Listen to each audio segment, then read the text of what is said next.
সবাইকে বলবো, সরকার যদি না চায় আগামী দিনে সরকার সমস্ত লাইসেন্স ক্যান্সেল করুক।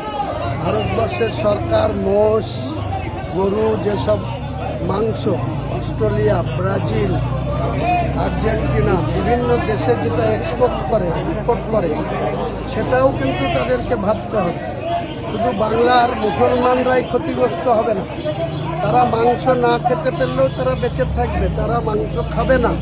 কিন্তু অমুসলিম ভাইরা যা গরু পোষে, তাদের গরু থেকে যে দুধ উৎপাদন হয়, পরে 5 বছর 7 বছর 10 বছর পরে সেই গাই গরুটা যখন বিক্রি করে, সেটা কিন্তু ওই মুসলমানরাই কেনে। মুসলমানদের যদি গরু খাওয়াটা বন্ধ করে, তো মুসলমানদের গরু না খেলেও চলবে, তারা মুরগি খাবে, খাসি খাবে, না হলে খাবে না। আমরা তো নিরামিষ হয়ে যাব আগামী দিনে, কোনো চিন্তা নেই, আমিষে হাতই দেবো না। তো মুসলমানদেরকেও বলবো, এরা যখন এত বাধা দিচ্ছে, আমরাও আগামী দিনে কুরবানির পরে কেউ গরু খাবো না।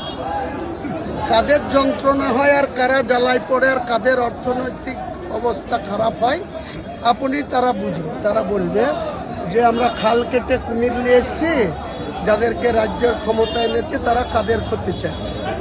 আমার ওপারে তিলিপাড়া, কামনগর, নগর, কয়েকটা হিন্দু গ্রামে এক একজনের বাড়িতে 25 থেকে 30টা করে গরু আছে।